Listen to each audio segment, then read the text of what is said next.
Have you ever wondered why a country dripping with gold still feels so poor? That question has haunted Mali for generations. For over 4 decades, Mali, Africa's second-largest gold producer, watched helplessly as mountains of raw gold were dug from its earth, shipped across oceans, and refined into gleaming bars in places like Switzerland, South Africa, and the United Arab Emirates. The real value, the jobs, the control, it all vanished along with the unprocessed ore. Malians saw the wealth of their land build skyscrapers and fortunes far away, while their own communities struggled. But something powerful just shifted. On June 16, 2025, Mali didn't just lay a stone. It laid the foundation for its economic liberation with the launch of its own major state-controlled gold refinery. This isn't just a building project. It's the loudest declaration yet that Mali is taking back what's rightfully hers. Think about it. Since 1980, Mali's incredible gold wealth has flowed out, enriching others. The raw gold was exported, refined abroad, branded, and sold back on the global market at massively inflated prices. Mali received pennies on the dollar for the true value locked inside that precious metal. Billions upon billions of dollars that could have transformed the nation, building schools, hospitals, roads, powering industries, simply slipped away. It was a brutal cycle. Malians mined the gold under tough conditions, but the real profit, the technological know-how, the high-paying jobs, all happened somewhere else. The Malian people, seeing this injustice for far too long, stood up. Their demand, echoing from the national assizes of refoundation, was clear and powerful. Mali's gold must shine for Malians. This refinery is the direct, tangible answer to that cry from the heart of the nation. This refinery, capable of processing a massive 200 tons of gold every single year, is the logical, hard-won culmination of a fierce struggle for economic sovereignty. It wasn't born overnight. It's the result of deliberate, often difficult actions taken by the Malian state to finally wrestle control of its most precious resource. First came the crucial step of auditing the mining sector, shining a light into the shadows where unfair deals and exploitation often lurked. What they found likely confirmed the people's worst fears. Contracts skewed against Mali, benefits leaking out, the true potential of the gold siphoned off. Then came the tools to fix it, the development and adoption of a new mining code designed to ensure Mali gets a fairer share. Alongside this, the law on local content was pushed through, mandating that Malian businesses and workers must benefit directly from the mining happening on their soil. To truly anchor control, the state created its own mining champion, the Société de Recherche et d'Exploitation Minière de l'État, state company for mining research and exploitation.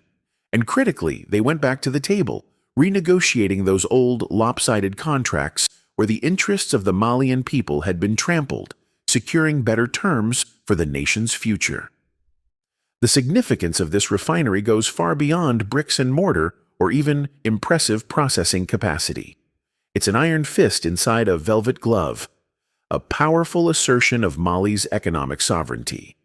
For the first time, Mali will have total control and, crucially, the ability to trace its gold production from the mine all the way to the finished bar. No more murky deals, no more gold vanishing into untraceable international markets.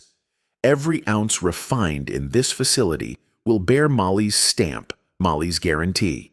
This traceability is a weapon against corruption and smuggling. But the power doesn't stop there. This refinery unlocks the real money, the value added through refining itself. Previously, Mali sold raw gold at a base price. Now, by refining it to the highest international standards, like the coveted London Bullion Market Association Good Delivery Standard, Mali captures that massive premium.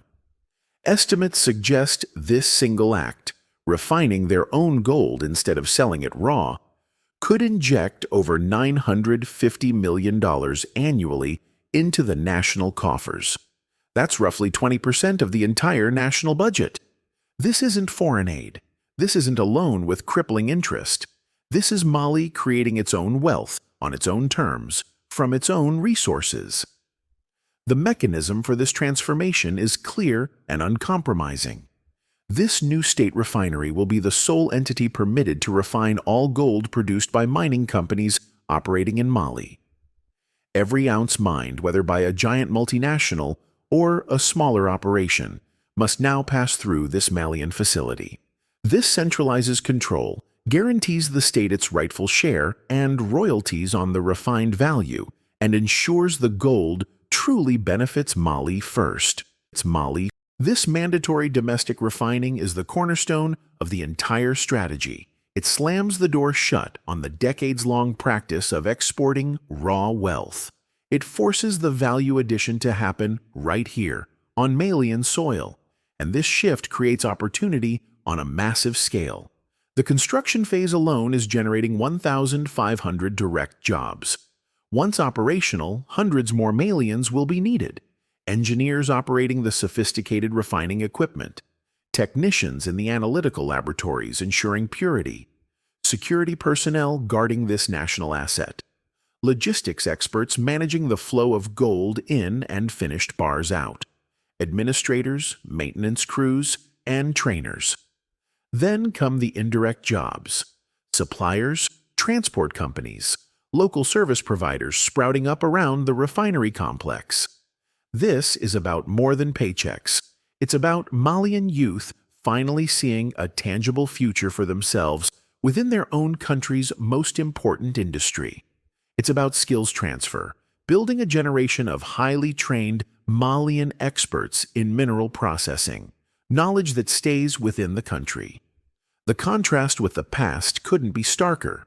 For 45 years, Mali's gold traveled thousands of miles to be processed.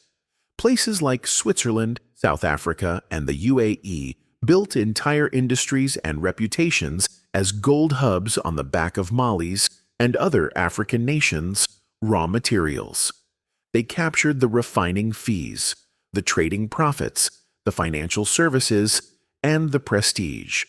Mali got the dusty residue and a fraction of the true value. It was a system designed to keep the producing nation at the very bottom of the value chain, perpetually dependent and underdeveloped. The launch of this refinery is Mali consciously, defiantly breaking that chain. It's a rejection of the old colonial-era model where Africa merely supplied raw materials for the enrichment of others. It's Mali declaring that its resources will now fuel its own development. This monumental step wasn't taken in isolation. The Malian government has highlighted the crucial cooperation with the Russian Federation, specifically acknowledging the expertise and partnership of the Russian company Yadran. This collaboration provides the vital technical know-how, advanced technology, and knowledge transfer needed to operate a world-class refinery. It's a partnership Mali actively sought, moving beyond traditional Western spheres of influence, seeking cooperation based on mutual benefit and respect for Mali's sovereignty, rather than the often paternalistic relationships of the past. The Malian state holds a commanding 62% stake in the Soma SA entity managing the refinery, ensuring national interest remains paramount. The refinery complex itself, located near Bamako, will be built to the highest international specifications, featuring cutting-edge refining technology, secure vaults, and advanced laboratories.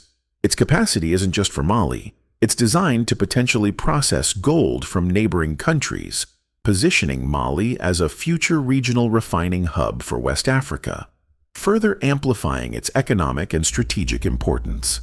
The timing and context of this refinery are deeply intertwined with Mali's broader political journey. It's a flagship project of a nation that has decisively chosen a path of assertive sovereignty and self-determination, breaking away from decades of influence often perceived as detrimental to its true interests. This move aligns perfectly with the spirit of the Alliance of Sahel States, the bloc uniting Mali, Burkina Faso, and Niger. These nations are collectively striving to build a new architecture of independence, militarily, diplomatically, and crucially, economically. Controlling their vast natural resources, like Mali's gold, is fundamental to that vision. While Western media often frames the Sahel solely through the lens of conflict or political instability, this refinery tells a different story. It speaks of national vision, administrative competence, and strategic long-term planning. It demonstrates that amidst undoubted challenges, Mali is actively building the foundations of a future where it controls its own destiny and resources. The Malian government has rightly commended the Prime Minister, the government members, and specifically the Ministers of Mines for driving this project forward, while also urging strict vigilance in adhering to the construction deadlines, a recognition of just how eagerly the Malian people await the tangible benefits this refinery promises. The implications of Mali's gold refinery ripple far beyond its borders. It stands as a powerful blueprint, a beacon of possibility for the entire African continent. For decades, Africa's story has been one of immense resource wealth coupled with perplexing poverty. The missing link has been the inability to capture the full value chain, to move beyond being mere suppliers of raw materials. Mali is demonstrating that it can be done. It's showing nations like Burkina Faso, Niger, Guinea, Ghana, and others rich in minerals that reclaiming sovereignty over resources is not just a dream, but an achievable necessity. It challenges every African nation still exporting raw cocoa, coffee, diamonds, copper, or oil to ask, why not here? Why not now? Why are we still allowing the real wealth from our soil to be created elsewhere? This refinery is a direct challenge to a global financial and trade system historically rigged to favor the already developed nations, a system that thrives on keeping producer nations in a state of perpetual dependency as raw material exporters. Mali's move is a bold step towards dismantling that system for itself. Ultimately, the Bamako Gold Refinery is about more than economics or politics. It's about reclaiming dignity. It's about the pride of a nation finally able to hold its own gold, refined to the highest standard, bearing its own mark, and selling it on the global market under its own name. It's about young Malian engineers mastering complex technology, Malian workers securing their families' futures, and Malian communities finally seeing the wealth beneath their feet translate into tangible progress in their lives. It's the embodiment of the simple, revolutionary demand. Mali's gold must shine for Malians. This refinery is the furnace where that demand becomes reality. It's a light not just for Mali, but for every African nation yearning to break free from the chains of extraction and build true prosperity on their own terms. The shovels have hit the ground. The message is clear. Africa is not just digging minerals anymore. It's digging its way out of dependency, one gold bar at a time. The era of watching our wealth walk away is ending.